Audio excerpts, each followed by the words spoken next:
Story of the day चे प्रायोजक आहेत MDH मसाले.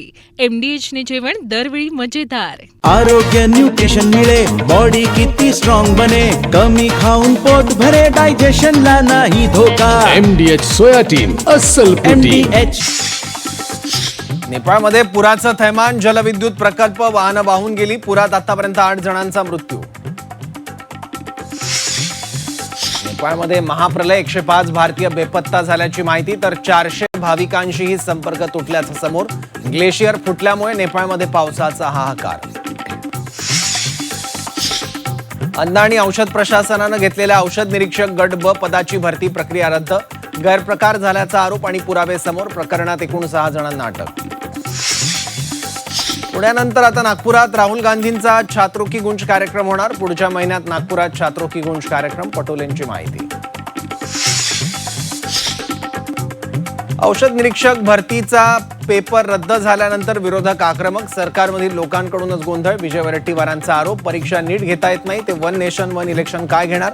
आदित्य ठाकरेंचा टोला.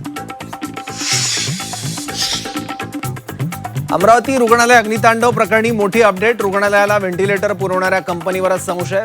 राज्यातील विविध 10,000 रुग्णालयात चिलर कंपनीचेच व्हेंटिलेटर. उच्चस्तरीय समिती चौकशी करणार. दक्षिण मुंबईत आंदोलनासाठी आझाद मैदान हे एकमेव ठिकाण निश्चित. मोर्चाच्या 7 दिवस आधी परवानगी बंधनकारक, तर आंदोलनात बैलगाडी, जड वाहनं, प्राणी आणण्यास बंदी. एवढी गुंडगिरी, दहशत चांगली नाही. मुंबईत येणार आणि आंदोलन करणार. कोण उठवतं ते बघतोच. सरकारच्या नियमानंतर जरांगेंचा इशारा. स्टोरी ऑफ द डे या आमच्या खास कार्यक्रमात आपल्या सगळ्यांचं स्वागत. दिवसभरातल्या काही महत्त्वाच्या घडामोडींचा सविस्तर आढावा आता आपल्याला घ्यायचा आहे. बुलेटिनची सुरुवात नेपाळमधल्या एका घटनेनं. नेपाळमध्ये निसर्गाचा रौद्रावतार बघायला मिळतोय. तिबेट सीमेवरून अचानक आलेल्या महापुरानं रसुआ जिल्ह्याला अक्षरशः हादरवून सोडलाय. भोटेकोशी नदीच्या पात्रात अचानक पाण्याचा प्रचंड मोठा लोंढा आला. त्याच्या तडाख्यात गावं, रस्ते, पूल आणि जलविद्युत प्रकल्प वाहून गेले. तिमुरे आणि स्काफरबेन्शी परिसरात मोठं नुकसान झालंय. शेकडो जण बेपत्ता असल्याची माहिती पुढे येते आहे. नेपाळमध्ये बचावकार्य युद्ध पातळीवर सुरू आहे. या महापुराचा थरारक व्हिडिओ सुद्धा पुढे आलाय. पाहुयात नेपाळच्या महापुराचा हा थरार. पाणी आलं आणि सगळं काही वाहून गेलं. काही क्षणात गावं उद्ध्वस्त झाली. प्रकल्पस्थळं पाण्यात गेली. नेपाळमध्ये हाहाकार उडाला. तिबेटमधून अचानक आलेल्या महापुराचा हा तडाखा आहे. भोटेकोशी नदीला अचानक प्रचंड पूर आला. पाण्याचा प्रवाह इतका मोठा होता की नदीकाठची अनेक गावं वाहून गेली. पायाभूत सुविधांचे प्रकल्पही उद्ध्वस्त झाले. जलविद्युत प्रकल्प, वाहनं आणि नदीकाठच्या इतर सुविधा सगळं काही पुराच्या तडाख्यात सापडलं. रसुआ जिल्ह्यात परिस्थिती अत्यंत गंभीर बनली. स्काफरबेन्शी आणि तिमुरे या भागांना पुराचा मोठा फटका बसला. नदीकाठच्या सखल भागात राहणाऱ्या नागरिकांना सुरक्षित ठिकाणी हलवण्याचे आदेश देण्यात आले आहेत. पुरामागचं नेमकं कारण अद्याप स्पष्ट झालेलं नाही. मात्र तिबेटमधील हिमनदीचं सरोवर फुटल्याचा प्राथमिक संशय व्यक्त करण्यात आलाय. त्यामुळे मोठ्या प्रमाणात पाणी भोटेकोशी नदीमध्ये शिरल्याचा अंदाज आहे. आणि आता या महापुराची भीषणता दाखवणारी ही दृश्य पहा. चीनमधील गिरोंग पोर्टवरचा हा सीसीटीव्ही व्हिडिओ. नेपाळ सीमेजवळचा हा परिसर. सुरुवातीला सगळं सामान्य दिसतंय, पण अचानक पाण्याचा प्रचंड लोंढा येतो. वाहनं पाण्याच्या प्रवाहात सापडतात आणि काही क्षणात परिसरात पाण्याचं तांडव सुरू होतं. पाण्याचा वेग, त्यासोबत वाहून जाणाऱ्या वस्तू पुराची भीषणता स्पष्ट करतात. या पुरात मोठ्या प्रमाणावर जीवितहानी झाल्याची भीती आहे. जवळपास 1000 लोक वाहून गेल्याची भीती व्यक्त करण्यात आली आहे. मात्र जीवितहानीचा अचूक आकडा अद्याप समोर आलेला नाही. प्रशासनाकडून बचाव कार्य सुरू आहे. नेपाळचे पंतप्रधान बालेंद्र शाह यांनी पोलीस, लष्कर आणि आपत्कालीन बचाव पथकांना बाधित भागात तातडीनं उतरण्याचे निर्देश दिले. बेपत्ता नागरिकांचा शोध सुरू आहे. बाधित भागातील नागरिकांना सुरक्षित ठिकाणी जाण्याचं आवाहन करण्यात आलंय. या पुराचा परिणाम पुढे भारतासाठीही महत्त्वाचा ठरू शकतो. भोटेकोशी नदी पुढे त्रिशूली नदीला मिळते. त्रिशूली पुढे नारायणी नदीला मिळते. आणि भारतात प्रवेश केल्यानंतर याच नदीला गंडक म्हणून ओळखलं जातं. त्यामुळे गंडक नदीकाठच्या भागातील परिस्थितीवरही लक्ष ठेवण्यात येतंय. दरम्यान भारतानं नेपाळच्या मदतीसाठी पुढाकार घेतलाय. पंतप्रधान नरेंद्र मोदी यांनी नेपाळचे पंतप्रधान बालेंद्र शाह यांच्याशी चर्चा केली. पुरामुळे झालेल्या जीवितहानीबद्दल त्यांनी शोक व्यक्त केलाय. एका बाजूला पुराचं पाणी अजूनही धोकादायक आहे, दुसऱ्या बाजूला बचाव पथकं बेपत्ता लोकांचा शोध घेतात. गावं उद्ध्वस्त झाली आहेत, प्रकल्पस्थळं वाहून गेली आहेत आणि अनेक कुटुंबांवर संकट कोसळलंय. तिबेटमधून आलेली पाण्याची ती एक लाट भोटेकोशीच्या पात्रात आली आणि काही क्षणात नेपाळच्या रसुआ जिल्ह्यात विनाशाचं हे चित्र उभं राहिलं. पाण्याचा वेग इतका होता की विध्वंसही तितकाच मोठा झाला. अनेक जण बेपत्ता आहेत, अनेक कुटुंब आपल्या माणसांच्या शोधात आहेत. बचाव पथकांकडून शोध मोहीम सुरू आहे. आता एकच प्रार्थना, या पुराच्या तडाख्यात सापडलेला प्रत्येक माणूस सुखरूप असावा. बेपत्ता असलेले प्रत्येक जण आपल्या कुटुंबापर्यंत परत यावेत आणि भोटेकोशीच्या या रौद्र प्रवाहानंतर नेपाळमध्ये पुन्हा शांतता परतावी. ब्युरो रिपोर्ट झी24 तास. एमपीएससीच्या औषध निरीक्षक परीक्षेतील पेपरफुटी प्रकरणात एक धक्कादायक माहिती समोर आली आहे. या पेपरफुटी मागे एका लव्ह स्टोरीची चर्चा आहे. खात्रीलायक सूत्रांनी दिलेल्या माहितीनुसार एका प्रियकरानं एमपीएससी मधील खालच्या स्तरावरील कर्मचाऱ्याशी संधान साधल्याचं बोललं जात आहे. या माध्यमातून पेपर मिळवण्यात आल्याची माहिती आहे. विशेष म्हणजे फुटलेला पेपर केवळ एका उमेदवारापर्यंतच पोहोचल्याचा पोलिसांचा निष्कर्ष आहे. पाहूयात. काही प्रश्नांची उत्तरं परीक्षेआधीच मिळाली, पण त्या उत्तरांमागची कहाणी आता चर्चेत आली आहे. एमपीएससीच्या औषध निरीक्षक परीक्षेतील पेपरफुटी प्रकरण आहे आणि या प्रकरणाला एका प्रेम कहाणीची किनार असल्याची माहिती आहे. प्रेमात माणूस काय करेल याचा अंदाज बांधणं कठीण, पण इथे प्रेमाची हीच गोष्ट एमपीएससीच्या परीक्षेपर्यंत पोहोचल्याची चर्चा आहे. गर्लफ्रेंडसाठी पेपर फोडल्याचं बोललं जात आहे. एमपीएससीच्या औषध निरीक्षक परीक्षेतील हे प्रकरण. खात्रीलायक सूत्रांच्या माहितीनुसार एका प्रियकरानं पेपर मिळवण्यासाठी एमपीएससी मधील खालच्या स्तरावरील कर्मचाऱ्याशी संधान साधलं. या संधानातून परीक्षेचा पेपर मिळवण्यात आल्याची माहिती आहे. पण या कथेतला ट्विस्ट म्हणजे पेपर अनेकांकडे गेलाच नाही. पोलिसांच्या प्राथमिक चौकशीनुसार फुटलेला पेपर केवळ एका उमेदवारापर्यंत पोहोचला. एमपीएससीच्या औषध निरीक्षक परीक्षेतील पेपरफुटीमागे लव्ह स्टोरीची चर्चा. प्रियकरानं एमपीएससी मध्ये खालच्या स्तरावरील कर्मचाऱ्याशी संधान साधत पेपर मिळवला. फुटलेला पेपर केवळ एकालाच मिळाला. पोलीस तपासात निष्पन्न एकाची चुकी आणि प्रेम कहाणीचा अनेक परीक्षार्थींना मनस्ताप. दरम्यान या पेपरफुटीमागे प्रेम संबंधाचा अँगल असल्याची माहिती समोर आली आहे. प्रियकर, गर्लफ्रेंड आणि एमपीएससी मधील एका कर्मचाऱ्याशी कथित संधान, या सगळ्यातून एक पेपर बाहेर पडल्याची चर्चा आहे. पण त्या एका पेपरनं संपूर्ण परीक्षेचं गणित बदललं. आयोगाने औषध निरीक्षक पदाची भरती प्रक्रियाच रद्द केली. ज्यांनी प्रामाणिकपणे परीक्षा दिली त्यांनाही पुन्हा परीक्षेला सामोरं जावं लागणार आहे. एका कथित प्रेम कहाणीची सुरुवात कुठे झाली आणि तिचा शेवट हजारो परीक्षार्थींच्या मनस्तापात झाला. प्रेमाची ही कहाणी आता एमपीएससीच्या परीक्षा व्यवस्थेसाठी मोठा प्रश्न बनली आहे. ब्युरो रिपोर्ट झी24 तास. मुंबईत आंदोलन करायचं असेल तर आता जागा, वेळ आणि आंदोलकांची संख्याही ठरलेली असेल. दक्षिण मुंबईत आझाद मैदान वगळता इतर कोणत्याही ठिकाणी मोर्चा, धरणं किंवा निदर्शनं करता येणार नाहीयेत. त्यासाठी 7 दिवस आधी पोलिसांकडे परवानगीचा अर्ज करावा लागेल. मनोज जरांगे पाटील यांच्या संभाव्य मुंबई आंदोलनाच्या पार्श्वभूमीवर हे नवे नियम लागू झालेत. नेमके नियम काय आहेत पाहूयात.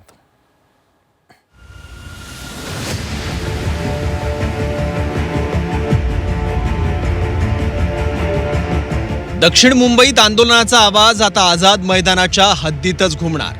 दक्षिण मुंबईतल्या आंदोलनांसाठी राज्य सरकारनं नवे नियम लागू केले आहेत. मनोज जरांगे पाटील यांच्या संभाव्य मुंबई आंदोलनाच्या पार्श्वभूमीवर या नियमांना महत्त्व आहे. दक्षिण मुंबईत आंदोलन, मोर्चा, धरणं किंवा निदर्शन करायचं असेल तर आझाद मैदान हेच एकमेव हक्काचं ठिकाण असेल. आझाद मैदान सोडून इतर ठिकाणी आंदोलन करता येणार नाही आणि परवानगीसाठी सुद्धा 7 दिवस आधी अर्ज करावा लागेल.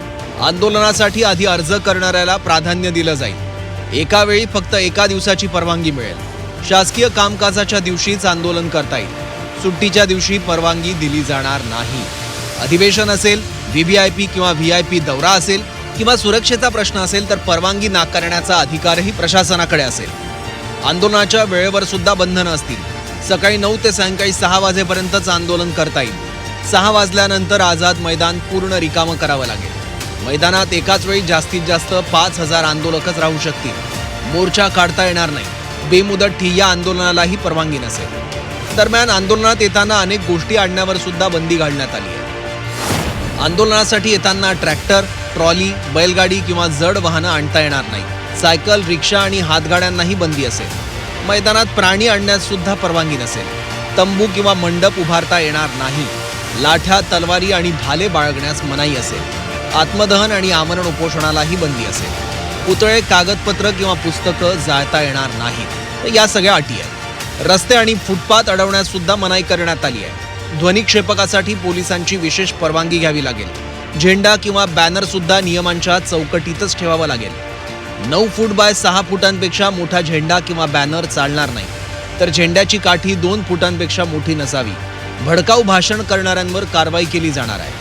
मागील आंदोलनांमध्ये निर्माण झालेली वाहतूक कोंडी सुद्धा या निर्णयामागचं एक कारण आहे. त्यामुळे आझाद मैदानात आंदोलनासाठी येणाऱ्यांना मैदानातच जमावं लागेल आणि मैदानातूनच पांगावं लागेल. दरम्यान सरकारच्या या नियमांवर मनोज जरांगे पाटलांनी जोरदार टीका केली. एवढी गुंडगिरी, दहशत चांगली नाही असं म्हणत जरांगेंनी सरकारला सुनावलंय. इतकंच नाही तर मुंबईत येणार, कोण उठवतं ते बघतो असा निर्धारही जरांगे पाटलांनी व्यक्त केला. गोरगरीब जनतेवरती तुम्ही तुमची दादागिरी, तुमच्या मनातले ते गलिच्छ विचार तुम्ही सत्तेवर बसलात म्हणून लादू शकत नाहीत कोणावरती. असं मुंबई हे गोरगरिबांचं एक क्षेत्र आहे की न्याय मागण्याचं, आणि तिथं तुम्ही लोकाला येऊ नको म्हणणार, निर्बंध घालणार, आणि कोण ऐकणार? हा, एक गोष्ट खरी आहे, आम्ही कायद्याचा सन्मान करणार तर हो करणार. आम्ही तुम्हाला परवानगीला अर्ज दिला आहे, कायद्याचा सन्मान करायचा आहे का नाही तुम्ही ठरवायचं. आम्ही कायद्याचा सन्मान केला आहे, करणार आहेत, म्हणूनच आम्ही अर्ज दिला आहे. आता परवानगी तुम्ही देणार नाही म्हणल्याच्यानंतर कायदा तुम्ही पाळत नाहीत म्हणायचं आहे. आम्ही नाही, आणि तुम्ही परवानगी दिली काय नाही दिली काय. मुंबईत आमचं जर ठरलं मराठ्यांचं द्यायचं तर मी येणार आहे आणि रात्रंदिवस बसणार आहे. बघतो ना कोण उठीत आहे. हे मुंबईत बी घुसून आलेत एकदा, आणि आता असं जर अडविलं ना मग तर इतके घुसतील की तुम्हाला पळता भुई कमी होईल, इतके घुसतील. आणि 1 दिवस नाही, 2 दिवस नाही, 3 दिवस नाही, मागणी मान्य होस तर आता मुंबई सोडितच नसतो आम्ही. 2दा सोडली. किती येड्यात काढणार तुम्ही लोकांना. आता सुट्टी नसती. ही अंतिम फाईट आहे, निर्णायक. काय व्हायचं ते होऊ दे. निर्णायक फाईट आहे, मुंबईत घुसणार, येणार म्हणजे येणार. हा, काम फिम मग आधी मुंबई जाम आणि मग काम, हे असं कचकाच या बारीने आता. त्यामुळे सरकारच्या नव्या नियमानंतर आंदोलनाचा मुद्दा आणखी तापण्याची शक्यता आहे. ब्युरो रिपोर्ट, झी 24 तास, मुंबई. लासलगावमध्ये कांद्याच्या दराचा मुद्दा पुन्हा तापलाय. बाजारात कांद्याला सध्या चांगला भाव मिळतोय, त्यामुळे कांदा उत्पादकांना काहीसा दिलासा मिळालाय. मात्र याच काळात बफर स्टॉकमधील कांदा दिल्लीला पाठवण्याची तयारी सुरू झाली आहे. नाफेड आणि NCCFनं खरेदी केलेला 840 मेट्रिक टन कांदा दिल्लीला पाठवला जाणार आहे. पण शेतकऱ्यांचा मात्र याला विरोध आहे. त्यासाठी काही शेतकऱ्यांनी रेल्वेसमोर उभं राहत आंदोलन केलंय, तर काही शेतकऱ्यांनी आणखी आक्रमक आंदोलनाचा इशारा दिलाय. आता शेतकरी दिल्लीला कांदा पाठवण्याचा विरोध नेमका का करतायत पाहूयात.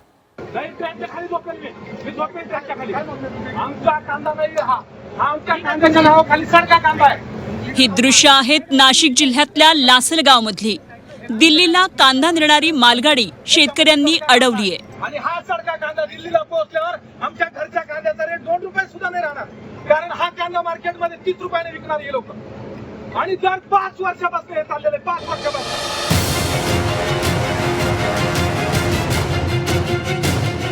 लासलगाव आशिया खंडातील कांद्याची सर्वात मोठी बाजारपेठ. इथूनच आता बफर स्टॉक मधील कांदा दिल्लीसाठी रवाना करण्याची तयारी सुरू झाली आहे. केंद्र सरकारच्या बाजार मूल्य स्थितीकरण योजनेअंतर्गत नाफेड आणि NCCFच्या माध्यमातून खरेदी करण्यात आलेल्या 840 मेट्रिक टन कांदा दिल्लीकडे पाठवण्यात येणार आहे. सध्या बाजारात कांद्याला प्रति किलो 40 ते 50 रुपये इतका भाव आहे. पण अगदी काही दिवसांपूर्वीपर्यंत शेतकऱ्यांच्या कांद्याचा उत्पादन खर्च सुद्धा विक्रीतून निघत नव्हता. या अचानक झालेल्या भाववाढीमुळे कांदा उत्पादक शेतकऱ्यांना काहीसा दिलासा मिळाला. त्यामुळे अशा परिस्थितीत केंद्र सरकारनं बफर स्टॉकमधील कांदा देशांतर्गत बाजारात आणून कांद्याचे दर कमी करण्याचा प्रयत्न करू नये अशी भूमिका शेतकऱ्यांनी घेतली आहे. त्यामुळे हा कांदा दिल्लीत पाठवण्याला आता विरोध होतोय. त्यामुळे कांदा दिल्लीत पाठवू नये यासाठी कांदा उत्पादकांनी रेल रोको आंदोलन सुद्धा केलं. हम लोग कितना पैसा ठूसोगे? कैसी सरकार है?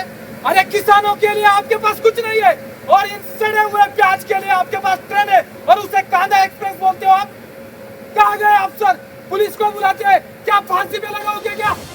उलट नाफेड आणि NCCFच्या माध्यमातून खरेदी करण्यात आलेला कांदा देशांतर्गत बाजारात विकण्याऐवजी देशाबाहेर निर्यात करावा अशी शेतकऱ्यांची मागणी आहे. हा फक्त शेतकऱ्यांचं कंबरडं मोडण्याचं काम या ठिकाणी केंद्र शासनाला या निमित्ताने करायचंय आणि आम्हाला या निमित्ताने केंद्र शासनाला आमची विनंती आहे आणि आव्हानही राहील की असे काही कृत्य आणि उद्योग आपण करू नये जेणेकरून शेतकरी मरण यातना भोगतोय, शेतकरी आत्महत्या करतोय आणि आपण नाफेड आणि NCC फक्त या शेतकऱ्यांचं कंबरडं मोडण्यासाठी वापरताय. आणि हा जो काही माल आहे हा कुठल्याही परिस्थितीत आम्ही कोणत्याही शहरामध्ये या निमित्तानं जाऊ देणार नाही.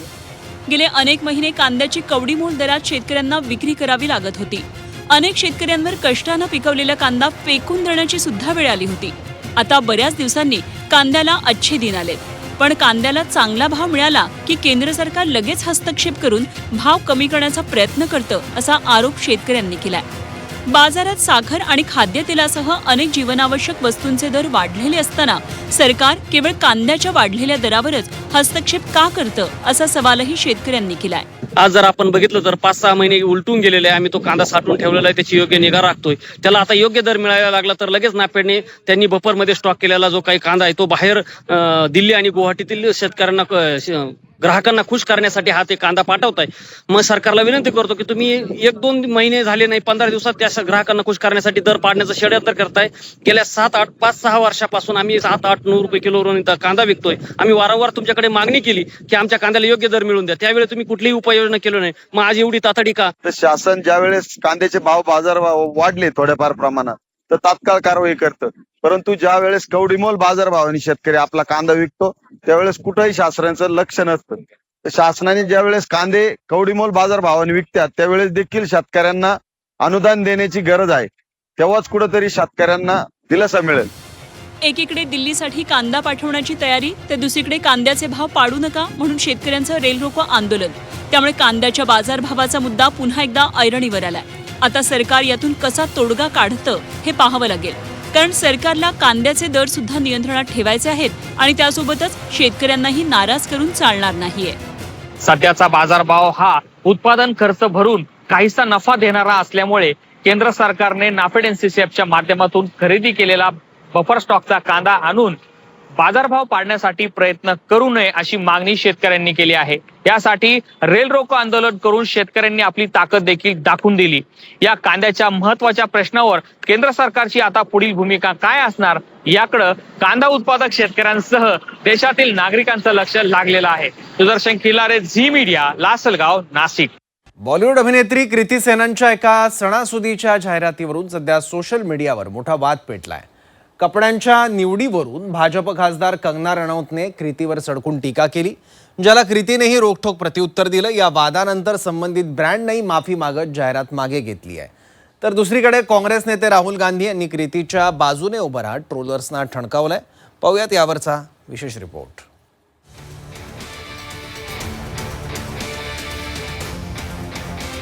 सण उत्सवाच्या काळात बॉलिवूड अभिनेत्री कृती सेनन एका जाहिरातीमुळे मोठ्या वादात सापडली आहे. रक्षाबंधनानिमित्त केलेल्या एका जाहिरातीमधील कृतीच्या पोशाखावरून सोशल मीडियावर टीका सुरू झाली.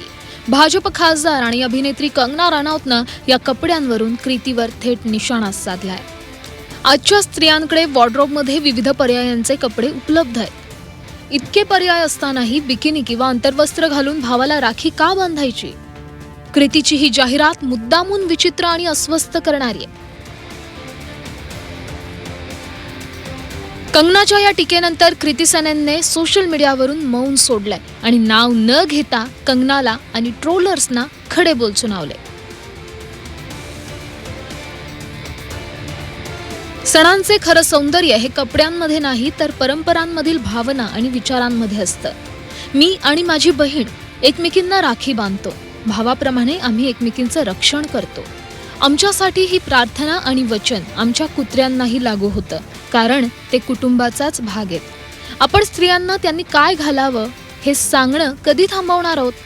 संस्कृती आणि परंपरा स्त्रीच्या हृदयात वसलेली असते, तिच्या कपड्यांमध्ये किंवा गळ्याच्या आकारात नाही.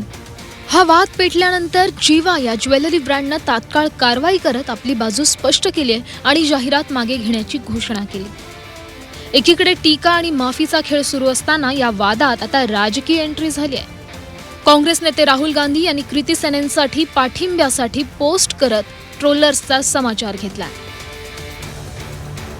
एखादी स्त्री काय घालते, काय करते आणि कुठे जाते हा तिचा वैयक्तिक निर्णय. आपले स्वातंत्र्य वापरल्याबद्दल स्त्रियांना ट्रोल करणं थांबवा. कपड्यांवरील टीकेपासून सुरू झालेला हा वाद आता महिला स्वातंत्र्य आणि वैयक्तिक हक्कांच्या मुद्द्यांपर्यंत येऊन पोहोचलाय. ब्युरो रिपोर्ट झी24 तास.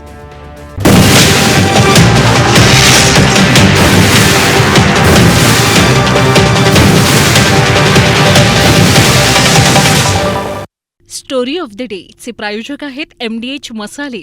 MDH ने जेवण दरवेळी मजेदार. MDH दम आलू, दाल तडका आणि मशरूम मसाला. MDH ने जेवण दरवेळी मजेदार. MDH सदैव तुम्हाला नवे स्वाद देण्यासाठी कटिबद्ध आहे.